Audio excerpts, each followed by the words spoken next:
वैसे यह एक पोल है, गोल जैसा लगता है किंतु इसमें पोल है। लेकिन इस पोल का चमत्कार अपने आप में बहुत बड़ा है। पंच महाभूतों से बनी हुई एक काया अनेक प्रकार के व्यंजनों से भर लिया जाता है और वह कथनचित अपेक्षित भी है, किंतु एक संकेत दिया जाता है उस भोजन करने वाले व्यक्ति को। ये पंच महाभूत में से 4 तो अन्न में आ जाएंगे, 5वां वह आकाश है। और आकाश का नाम तो हमने बता ही दिया, वह गोल अवश्य है और उसमें पोल रहता है। पेट भी लगभग उसी आकार का बना हुआ है, इसलिए भोजन के बाद वह कम से कम 4 आना हिस्सा खाली रहे, बाकी आप 12 आना हिस्से में अपना जो कुछ भी करना है यद्वा तद्वा नहीं करना है। इसी पोल में एक प्रकार से ध्वनि छिपी हुई रहती है, अथवा उसका जो पथ यही बनता है। ठोस जब कभी भी कुछ आ जाता है तो उस ध्वनि के लिए आहत हो जाता है, टकरा जाती है और इधर उधर वह बिखर जाती है। इसीलिए सावधानी की आवश्यकता है, वक्ता को भी और श्रोता को भी। श्रोता अपने ध्यान को इधर उधर भेज देगा तो वह शब्द आकर के टकरा करके यूं ही चला जाएगा। इसलिए वक्ता को भी बहुत सोचना पड़ता है कि कौन से शब्द का चयन किस प्रसंग में करें। अभी आपके सामने हिंदी के प्रौढ़ विद्वान कुछ वक्तव्य रखें। वह वक्तव्य क्या, एक प्रकार से लयबद्धता के साथ एक भाव अभिव्यक्ति थी। इतना अवश्य है कि कविता बनती तो है, शब्दों से बनती है, एक गलत धारणा है। शब्दों के माध्यम से कविता के भाव अवश्य ही व्यक्त होते हैं। जब वह कविता आ जाती है तो शब्दों का एकमात्र पुरुषार्थ उसमें रहता है, लेकिन जैसे ही शब्दों में वह अभिव्यक्त होता है, उसमें यदि अर्थ रहता है तो वह कविता में एक प्रकार से लय आ जाता है, अन्यथा शब्दों का प्रलय हो जाता है।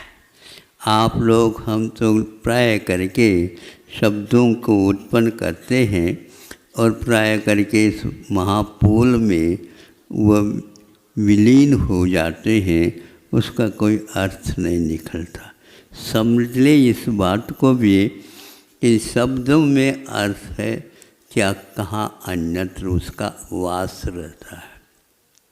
इस आकाश में शब्द गूंजता तो है, शब्द गूंजता है तो उस शब्दों में कुछ लय लाने के लिए और क्या पुरुषार्थ करना होता है। तो यहाँ पर प्रश्न का उत्तर यही दिया जाता है कि शब्दों में क्या आत्मा में अर्थ छुपा, सो कौन सोचता, कौन सोचता बताओ।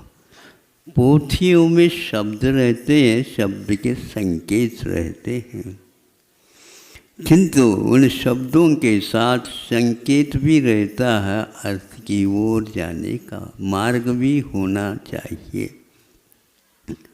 आज का युग शोध प्रबंध के नाम से प्राय करके शब्दों का संकलन तो करता है ये युग, किंतु उस लय का, उस कविता का संकलन नहीं हो पाता। ये बात उनके मुख से ऐसी सी निकल रही थी, किंतु वह अर्थ छुपा है सो कौन सोचता है, और जो सोचता है वो शब्दों के बारे में नहीं सोचता, किंतु उस अर्थ के बारे में सोचता रहता है। छोटा सा भी अर्थ क्यों न हो, कर्णेंद्र का विषय बनता है, किंतु वह कर्ण प्रिय लगता है। हम लोगों का या और किसी का वह शब्द निकलता है तो कर्ण कटु, अर्थ स्पष्ट है ही नहीं, और यदि अर्थ भी है तो वह और कटुतम होता है। तो हमेशा हमेशा के लिए शब्द तो निकल जाता है, लेकिन वह कटुकता पलती रहती है भीतर और घुटता रहता है आत्म तत्व। उसको सोचना चाहिए, इस घुटन को आपने स्वीकार क्यों किया? छोड़ देता, एक कान से सुन लिया, दूसरे कान से निकाल दिया। तो वाणी वीणा या वीणा में वाणी, आप सोचो दोनों में नहीं है, किंतु वह उन तारों में रहता है सब कुछ चमत्कार। और वह तार यदि मान लो ढीली है तो वो उस चमत्कार को नमस्कार कर नहीं सकते, और यदि मान लो ज़्यादा तन जाए तो टन कर करके वह टूट जाए। आप लोगों के ऐसे या तो बहुत ढीले ढाले रहते हैं अथवा एकदम टन कर करके निकल जाता है। दूसरे के कर्ण में वह कटुता तो रह जाती है, लेकिन मिठास और उसका स्वाद, और वह स्वाद लेने के बाद में हज़ारों वर्ष भी रह रहे तो भी भैया उस दिन का स्वाद अभी भी, बोलो ना, बना रहता है। हाँ, इसी का नाम तो है उस स्वाद में, किंतु आत्म तत्व मुख्य रहता है, स्वाद तो यूं ही रहता है। वह कवच की भांति है, किंतु यह भीतर जो रहता है गर्भ में, उसमें स्वाद रख। इस प्रकार फलों में कवच में स्वाद नहीं, किंतु शक्ति कुछ रह सकती है, भीतर उसका स्वाद भरा हुआ गर्भ रहता है। उसी प्रकार शब्दों के फल में एक प्रकार से वो स्वाद ढूंढने की आवश्यकता नहीं, उसकी खुशबू बाद में भी, स्मरण में भी बनी रहती है। यही एकमात्र शब्द पुरुषार्थ का एक प्रकार से फल है। और हमारे लिए ऐसे संत हुए हैं जो कब लिखें, किसके लिए लिखें, ये दोनों शब्द हमारे सामने हैं, किंतु उन्होंने जो इसको पढ़ेगा और पढ़ करके यदि अपने माथा को अर्थ की ओर ले जाएगा, अपने उपयोग को अर्थ की ओर ले जाएगा, तो फिर तो अर्थ से परमात्मा की, परमार्थ की अथवा परमात्मा की गवेषणा ज़्यादा देर नहीं लगेगी। वह अपने आप उसी मस्तिष्क की एक उपज है। हम उसकी ओर ज़्यादा ध्यान दें, वीणा की ओर आप देखो नहीं। वीणा से जो निःसृत हो रही है वह ध्वनि एक प्रकार से आपके कानों तक आ ही रही है, बस आपकी उपस्थिति उस कानों में बनी रहे। लेकिन वह उपस्थिति क्या करें, सुनना तो पड़ता है। तो फिर तो आप उपस्थित हो करके भी अनुपस्थित है और समय यूं ही चला जाता है। हमारा कहने का तात्पर्य इतना ही है कि 2 दिन एक बार कहा तो था, कई लोगों को अच्छा नहीं लगा, लेकिन मुझे तो इसकी प्रतीक्षा थी।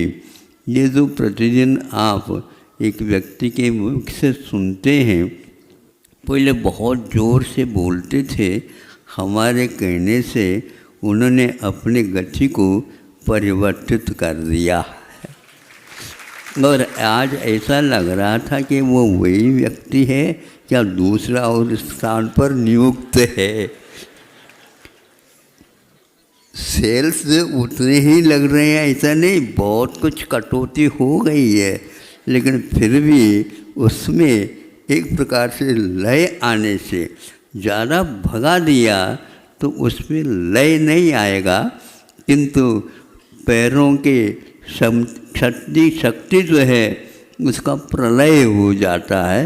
दिमाग के लिए थोड़ा सा अवसर प्राप्त होना चाहिए, जो सुनने के बाद कानों में दिमाग नहीं रहता, ये ध्यान रहे, कानों में तो पूल पट्टी रहती है, नहीं समझे, किंतु वहाँ पर आप उपस्थित होकर के उपयोग यदि शुद्ध रहेगा तो उसको आप शब्द तो सुनेंगे कान, फिर इसके उपरांत आप जो बैठे हैं कान नहीं है, किंतु आपकी दुकान अलग है, उसमें माल रहता है, वह अच्छे ढंग से आप उसके अर्थ का ग्रहण करना होता है तो निश्चित रूप से उसमें लय रहेगी और उस लय के माध्यम से यह कविता तो पीछे रह जाती है, किंतु उसमें लय ऐसा समाविष्ट हो जाता है, किंतु प्रलय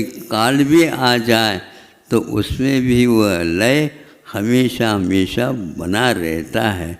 ऐसी गाथाएं, ऐसे सूत्र, ऐसी कविताएं, ऐसे गीत, ऐसे कुछ प्रसंग शब्दों के माध्यम से कवियों ने, संतों ने संकलित किया, हम लोगों के लिए भी उन्होंने परोसा, लेकिन हमारी वह वृत्ति कहाँ तक उसको स्वीकार करती है, ये भगवान से प्रार्थना करता हूँ। भगवान मुझे और कुछ नहीं चाहिए, संतों के द्वारा जो लिखा हुआ है, जो बजाया गया है, वह लय भर हमारे कानों में गूंजता रहे और उसके द्वारा हमारा भी कल्याण हो जाए। अहिंसा परमो धर्म।